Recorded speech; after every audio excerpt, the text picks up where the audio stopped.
Bueno, jóvenes, el día de hoy vamos a estar viendo lo que son gases ideales. En esta ocasión vamos a identificar qué es un gas ideal.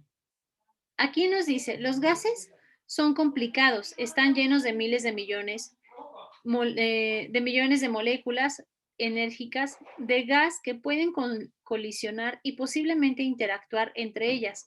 Dado que es difícil describir de forma exacta un gas real, la gente creó el concepto de gas ideal como una aproximación que nos ayuda a modelar y predecir el comportamiento de los gases reales.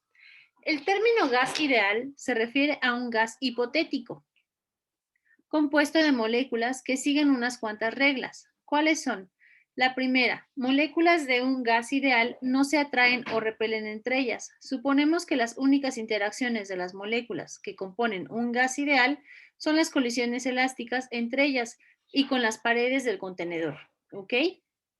Nos dice, importante, no se atraen o repelen entre ellas. Son únicas, ¿ok? Tenemos también en el 2, las moléculas de un gas ideal en sí mismas no ocupan volumen alguno. El gas tiene volumen, ya que las moléculas se expanden de una gran región del espacio, pero las moléculas de un gas ideal son aproximadas por partículas puntuales que en sí mismas no tienen volumen. Ok, si esto te suena demasiado ideal para ser verdad, estás en lo correcto. No existen gases que sean exactamente ideales, pero hay un montón de ellos que se comportan casi de esta manera, de tal modo que aproximarlos por un gas ideal es muy útil en numerosas situaciones. De hecho, para temperaturas cercanas a la temperatura ambiente y presiones cercanas a la presión atmosférica, muchos de los gases de los que nos ocupamos son prácticamente ideales. Si la presión del gas es muy grande, por ejemplo, cientos de veces mayor que la presión atmosférica, o la temperatura es muy baja, un ejemplo, a menos 200 grados centígrados, puede haber desviaciones significativas en la ley de gas ideal. Esto lo vamos a ver más adelante, cuáles son los gases no ideales. Y aquí viene importante, esta como formulita que vamos a tener. ¿Cuál es la forma molar de la ley del gas ideal? La P, que es presión, ¿ok? La temperatura T, el volumen V de un gas ideal están relacionadas por una simple fórmula llamada la ley del gas ideal. Esta fórmula que yo tengo aquí va a ser la del gas ideal, ¿ok? Esta que estoy seleccionando, ¿se ubican? Sí. Ok. La simplicidad de esta relación es una razón por la que típicamente tratamos a los gases como ideales, a menos que haya una buena justificación para no hacerlo. Y aquí tenemos, P es la presión del gas, V es el volumen que ocupa, T es mi temperatura, R es la constante de mi gas ideal y N es el número de moles de gas, ¿ok? Entendamos aquí, quiere decir que P, o sea, presión del gas más el volumen de, de este, va a ser igual a el número de moles por R, que es mi constante del gas ideal, por mi temperatura. Estos van a ser iguales a estos, ¿ok? Después tenemos, tal vez lo más confuso acerca de usar la ley del gas ideal es asegurarnos de utilizar las unidades correctas al sustituir los números en ecuación. Si usas la constante de gas ideal, que recuerden aquí tenemos R, ¿ok? Igual a 8.31 joules sobre Kelvin por moles, entonces debes sustituir presión en pascales. Vamos a utilizar esta, PA, que son pascales, el volumen en metros cúbicos y la temperatura en kelvins. Recordar, estas van a ser las unidades, presión se va a medir en pascales, volumen en metros cúbicos y temperatura en kelvins. Si usas la constante del gas ideal R igual a 0.082 L por ATM sobre K por mol, o sea, si nosotros vamos a utilizar esta o esta, vamos a tener que utilizar diferentes unidades. Que si ustedes recuerdan, nosotros en la clase pasada acerca de densidad utilizamos unidades internacionales y las cegesimales. Entonces, en este caso, aquí aplica esta distinción. ¿Qué dice? Entonces debe sustituir la presión atmosférica por ATM, el volumen en litros en esta ocasión y la temperatura en grados Kelvin. ¿Ok? Esa es la diferencia. Si vamos a utilizar esta constante o esta constante, dependiendo de cuál es la que ocupemos, van a ser las unidades que vamos a estar utilizando, ¿sale? Aquí, por ejemplo, pascales, aquí son ATM, volumen en metros cúbicos y aquí el volumen es en litros. La temperatura en ambos es de Kelvin, ¿ok? La información, bueno, en este caso nos las muestran aquí. Si utilizamos para PV, que es mi presión, y el volumen, que es igual a mi número de moles por R, ¿se acuerdan que era R, jóvenes? Aquí lo tenía aquí arribita. Constante de gas ideal, ¿sale? Por mi temperatura. Si yo voy a utilizar esta, recuerden, mi presión va a ser en pascales, mi volumen en metros cúbicos, mi temperatura en kelvins. Si yo voy a utilizar esta constante, va a ser mi presión atmosférica en ATM, volumen en litros y mi temperatura en kelvins. Ok. ¿Cuál es la forma molecular de la ley del gas ideal? Si queremos usar N número de moléculas en vez de N moles, podemos escribir la ley del gas ideal como, y aquí lo tenemos. P es mi presión del gas, mi volumen, mi temperatura, la T, N el número de moléculas del gas, KB es mi constante Boltzmann, ¿ok? Y esto va a ser igual, esta presión y este volumen va a ser igual a este número de moléculas por mis constantes Boltzmann por mi temperatura. ¿Cómo se calcula esto? Constante Boltzmann es igual a 1.38 por 10 a la menos 23 joules sobre Kelvin.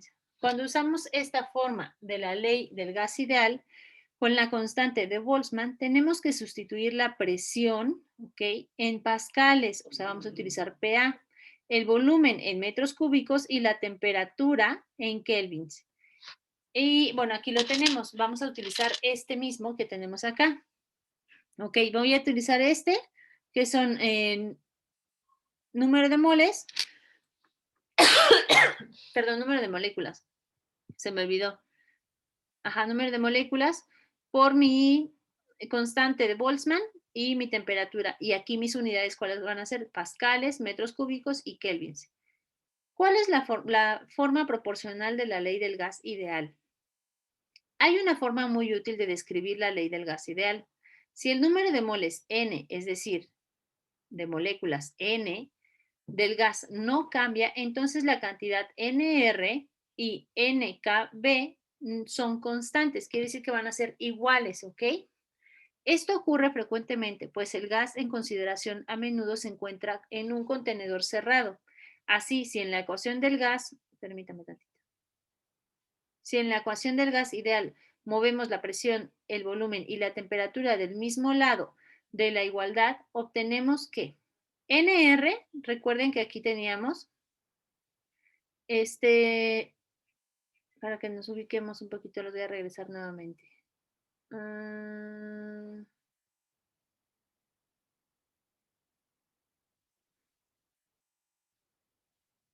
Aquí, justamente teníamos N, que es mi número de moles, y R es mi constante del gas ideal. Entonces yo aquí tengo mi NR, va a ser igual a mi coeficiente Collins, que va a ser igual a mi presión por volumen sobre temperatura, y esto, como todo es igual, me va a dar una constante, o sea, va a ser algo continuo. Ok. Esto muestra que mientras el número de moles, es decir, ¿sale? De moléculas de un gas permanezca igual a la cantidad de presión por volumen sobre temperatura, es constante sin importar el proceso que sea sometido. En otras palabras, si un gas comienza en el estado 1 con la presión P1, volumen B1 y la temperatura T1, y es elevado al estado 2 con una presión P2, un volumen B2 y una temperatura T2, entonces, sin importar los detalles del proceso, sabemos que la siguiente relación se mantiene. ¿Qué quiere decir? Esta va a ser igual a esta, solamente se va a mantener constante. Un ejemplo, no sé si ustedes llegaron a ver el movimiento rectilíneo uniforme y teníamos el movimiento de aceleración uniforme. Si se acuerdan, en eso era una constante, o sea, si aumentaba 10 ahorita, aumentaba otros 10 y otros 10, pero era constante, no eran más de 10. ¿Sí se acuerdan de eso? Ok, muy bien. Entonces, a esto se refiere que es una constante. Esta fórmula es particularmente útil cuando se describe un gas ideal que cambia de un estado a otro. Como esta, como esta fórmula no utiliza constantes de los gases, podemos utilizar perdón, las unidades que queramos, pero debemos ser consistentes en ambos lados. Por ejemplo, si usamos metros cúbicos para V, vamos a tener que utilizar metros cúbicos para V2. Sin embargo, la temperatura debe estar en grados Kelvin. ¿Qué es esto? Si yo voy a manejar pascales aquí, aquí van a seguir siendo pascales. Si aquí van a ser litros, aquí van a ser litros. O si van a ser metros cúbicos, van a ser metros cúbicos, ¿sale? Las unidades tienen que ser las mismas en todo momento. Esto es un pequeño ejemplo que vamos a estar revisando después, pero en este momento no, porque yo sé que está un poquito medio complicado el tema por tantas letras, y lo que quise hacer es mostrarles un pequeño video. Mm, creo que, permítanme tantito porque ya no lo encuentro. Dejo de compartir y ahorita se los muestro porque creo que se me cerró el video.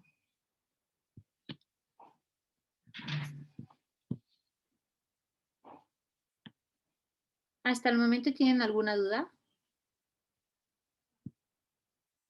No, todo claro. ¿Todo? Ok, bien. Voy a mostrarles entonces la ley de los gases ideales con este video. En Permítanme este tantito. video, Ahorita se los comparto. Ustedes me dicen si ya pueden verlo. Ya. Ok, Ya, profe. perfecto. vamos a hablar sobre los gases ideales y cómo podemos describir lo que pasa con ellos. Así que la primera pregunta que podríamos hacer es, ¿qué es un gas ideal? Y en realidad la respuesta es una construcción un poco teórica que nos ayuda a describir lo que pasa en el mundo de los gases, o al menos se acerca a lo que pasa en ese mundo. Así que imaginamos que en un gas ideal sus partículas individuales no interactúan. Las partículas no interactúan. Y obviamente sabemos que eso en general no es cierto. Generalmente hay algunas fuerzas intermoleculares ligeras a medida que las partículas se acercan o cuando pasan una al lado de la otra o si chocan entre sí. Pero por el bien de lo que vamos a estudiar en este video, supondremos que no interactúan. Y también supondremos que las partículas no tienen volumen. No tienen volumen.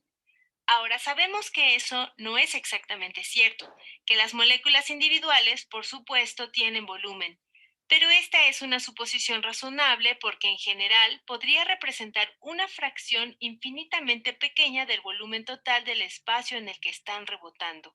Y estas son las dos suposiciones que hacemos cuando hablamos de gases ideales. Por eso usamos la palabra ideal. En futuros videos hablaremos sobre comportamientos no ideales. Pero esto nos permite hacer algunas simplificaciones que se aproximan a muchas cosas en el mundo.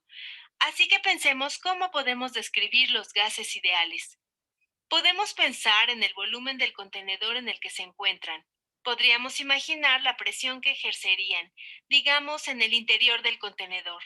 Así es como lo visualizo, aunque esa presión sería la misma en cualquier punto dentro del contenedor. Podemos pensar en la temperatura y queremos hacerlo en escala absoluta, de modo que generalmente medimos la temperatura en Kelvin. Y también podríamos pensar en la cantidad de gas que tenemos. Podemos medirlo en términos de número de moles. Eso es lo que representa esta n minúscula. Entonces pensemos cómo relacionar entre sí estas cuatro cosas. Pongamos siempre el volumen en el lado izquierdo. ¿Cómo se relaciona el volumen con la presión? Bueno, lo que me imagino es que si tengo un globo como este, si tengo algo de gas en el globo y trato de disminuir el volumen haciéndolo más pequeño, sin dejar salir ningún otro aire y sin cambiar la temperatura, así que no estoy cambiando T ni N. ¿Qué va a pasar con la presión? Bueno, este gas va a ejercer más y más fuerza por pulgada cuadrada o por área cuadrada. Cada vez me va a costar más apretar este globo. Así que a medida que el volumen disminuye, la presión aumenta. De igual manera, si tuviera que agrandar el contenedor sin cambiar la temperatura ni la cantidad de moles que tengo dentro del contenedor, la presión va a disminuir. Parece que el volumen y la presión se mueven inversamente entre sí. Entonces lo que podríamos decir es que el volumen es proporcional a 1 sobre la presión, el inverso de la presión. O podríamos decir que la presión es proporcional al inverso del volumen. Esto solo significa proporcional a, lo que significa que el volumen sería igual a una constante dividida entre la presión en este caso. Ahora, ¿cómo se relaciona el volumen con la temperatura? Bueno, si empezamos con el ejemplo del globo, y podrías hacer la prueba si tienes dudas. Si tomamos un globo y lo inflamos a temperatura ambiente y lo ponemos en el congelador, se va a encoger. Y podríamos preguntarnos por qué se está encogiendo. Bueno, podemos imaginar que las partículas dentro del globo son un poco menos vigorosas en ese punto y tienen energías cinéticas individuales más bajas. Y para que puedan ejercer la misma presión para compensar la presión atmosférica del exterior, van a tener un volumen menor. Entonces podríamos decir que el volumen es proporcional a la temperatura. Ahora, ¿cómo se compara el volumen con el número de moles? Bueno, piénsalo. Si soplamos aire en un globo, estamos poniendo más moles en ese globo. Y si mantenemos la presión y la temperatura constantes, vamos a aumentar el volumen. Así que el volumen es proporcional al número de moles. Si tuviéramos que sacar aire, también va a disminuir el volumen manteniendo constante la presión y la temperatura. Entonces podemos usar estas tres relaciones. La primera, en realidad, se conoce como ley de Boyle. Esta es la ley de Charles y esta es la ley de Avogadro. Pero podemos combinarlas para darnos cuenta de que el volumen va a ser proporcional al número de moles por la temperatura entre la presión. Otra forma de decirlo es que ese volumen va a ser igual a alguna constante. De eso trata la proporcionalidad. Va a ser igual a alguna constante que llamaremos R. Por todo esto, RNT sobre P. U otra forma de pensarlo es que podemos multiplicar ambos lados por P. ¿Y qué obtendremos? Obtendremos P por B, esto podría ser familiar para algunos de ustedes. Cambiaré el orden aquí. Es igual a N, que es el número de moles, por alguna constante R, por T, nuestra temperatura medida en Kelvin. Esta relación que tenemos aquí, PV, es igual a nRT. Es una de las cosas más útiles en química y se conoce como la ley de los gases ideales. En futuros videos vamos a aplicarla una y otra vez para ver lo útil que es. Ahora tal vez se estén preguntando qué es esta constante. Se conoce como constante de los gases ideales. Y puedes investigarlo, pero dependerá de las unidades que se usen para la presión, volumen y temperatura. Eso lo veremos en videos futuros. Ok, esas unidades son las que estaba explicándoles hace un momento sobre pascales o también podrían ser lo que era metros cúbicos, litros, kelvins, dependiendo de lo que nosotros íbamos a estar utilizando. Con este video yo lo que buscaba era justamente que nos apoyemos para tratar de entender un poquito más esta idea de los gases ideales y de dónde proviene justamente esta fórmula, que es justamente lo que nosotros leímos en el texto, pero aquí nos lo están explicando poco a poco, junto con imágenes y todo. No sé si hay alguna duda. No. Ok, bueno, voy a dejar de compartir y detengo la grabación, jóvenes.